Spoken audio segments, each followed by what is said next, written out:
बिस्मिल्लाहिर्रहमानिर्रहीम। अस्सलाम वालेकुम। मोहम्मद नासिर यूसुफ हाजिर है एपिसोड 4 सीजन 3 अर्तुल गाजी के शॉर्ट रिव्यू के साथ। एपिसोड के स्टार्ट में अर्तुल उसके साथी सुल्तान के जासूस को छुड़ाने के लिए जाते हैं।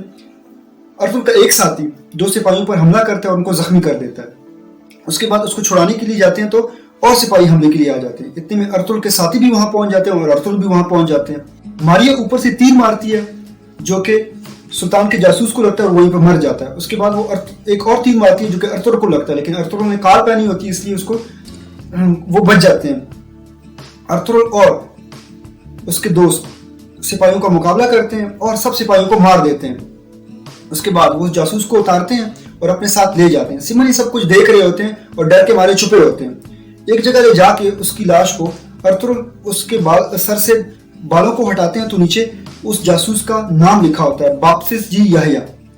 सिमन अपने लोगों से कहते हैं कि आज तो मैं बच गया हूँ क्योंकि मैंने आज अंदर से जरा पहना हुआ था, लेकिन अगर ना पहना होता तो मैं बच ना सकता आज।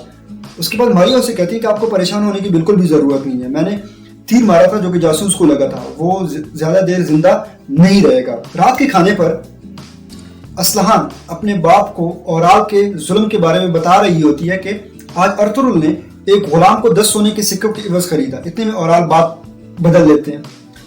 उधर टोकटमिश पर जहर असर करना शुरू कर देता है। उसको सारी चीजें खौफनाक लगना शुरू हो जाती हैं। वो पीछे की तरफ भागना शुरू कर देता है। औराल और जानदार उसके पास आते हैं तो वो औराल पर हमला कर देता है।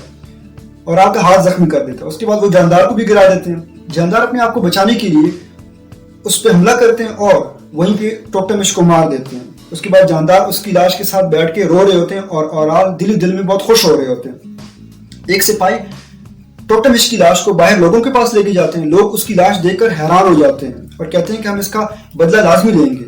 और सिपाही आते हैं और उसकी लाश को वहीं पे लटका देते हैं पोल के साथ। औराल आते हैं। औराल कहते हैं कि आज इसने मेरे बाप पर हमला किया और ये सब देख लें कि जो मेरे बाप पर हमला करेगा उसके साथ यही होगा।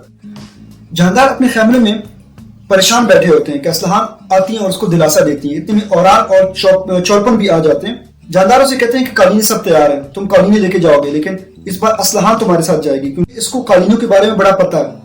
वो अपनी बीवी को लेकर ले जाना चाहता है लेकिन उसको जानदार की बात मानना पड़ती है।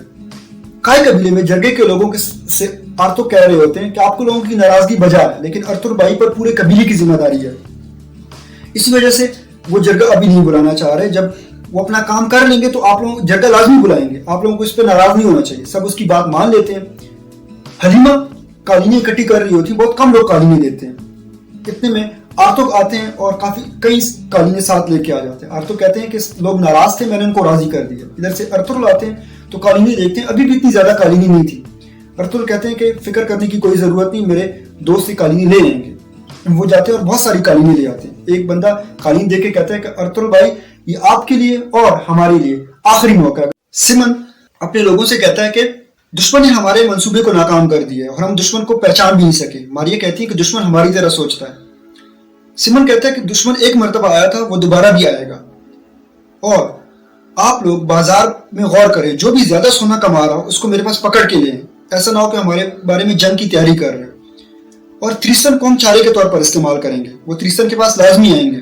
एक बंदा कहता है कि मैं मुसलमान ताजरों को देख लूंगा, दूसरा कहता है कि मैं बाकी ताजरों को देख लूंगा। अर्तुल अपने खास लोगों के साथ खेमे में बैठे होते हैं। अर्तुल कहते हैं कि हमें तो अपने दुश्मन की शक्ल का भी नहीं पता, जिस पर तुर्गुत कहते हैं कि परेशान होने की बिल्कुल भी जरूरत नहीं, हमने नोयान जैसे बंदे का हम मुकाबला कर लिया था, ये तो कुछ भी नहीं। अर्तुल कहते हैं कि नोयान को हम जानते थे, लेकिन ये जो है ये बेइज्जत लोग हैं। तुर्गुत कहते हैं कि भाई हम कैसे उसको पकड़ेंगे, हमें तो सिर्फ बाप्तिस जी याह्या का पता है, सिर्फ नाम का पता है। अर्तुल कहते हैं कि हम त्रिसन को पकड़ेंगे जिसने इसको लटकाया था। तुर्गत कहते हैं कि वो इसको चारे के तौर पर भी तो इस्तेमाल कर सकते हैं। अर्तुल कहते हैं हाँ, ये आपकी बात बिल्कुल ठीक है। हम पहले दुमरुल को उसके पीछे भेजेंगे, उसका पीछा करेंगे, उसके बाद हम जाएंगे उसके पीछे। जिस पर वो कहते हैं कि ठीक है और खेमे से बाहर चले जाते हैं। आर्तुक अर्तुल से कहते हैं कि आपको अचातोरियन की बात सुन लेनी चाहिए। क्या बता वो हमारी नेमत बन के आए हो। वो कहते हैं कि ठीक है उसको ले। अचातोरियन खेमे में आते हैं तो कहते हैं कि मुझे एक सोने की कान के बारे में पता है, वहां से बहुत ज्यादा सोना हम लेके आ सकते हैं, लेकिन मुझे उसके लिए औजार चाहिए और वो औजार मुझे आप लेके दे। अर्तुल कहते हैं कि ठीक है, औजार आपको मिल जाएंगे। जावेदार कबीले वाले अपनी कालीनें लेके बाजार में पहुंच जाते हैं और अपनी कालीनों کی نمائش کر رہے ہوتے ہیں۔ اسلحان ایک سپاہی کو کہتی ہیں کہ آپ کو اور میرے بھائی کو اتنا یقین ہے کہ وینس والے لوگ ہم سے ہی قالینیں لیں گے، جس پر وہ کہتے ہیں کہ ہاں، کیونکہ مجھے اورال بائی کی سب باتوں پہ یقین ہے۔ اس کے بعد وہ کہتی ہیں کہ تو پھر آپ کو یہ بھی یقین ہوگا کہ ٹوکٹمش غدار تھا۔ وہ کہتے ہیں کہ جس نے اورال پہ حملہ کیا وہ غدار ہی ہوگا۔ اتنے میں اورال باہر آتے ہیں، اورال سے بھی وہ وہی کہتی ہیں کہ آپ کو یقین ہے کہ قالینیں بک جائیں گی، جس پر وہ کہتے ہیں کہ میں یہاں پہ سب کچھ بیچ سکتا ہوں کیونکہ بازار میرا ہے۔ اسی پر کس کا اختتام ہوتا ہے۔ والسلام۔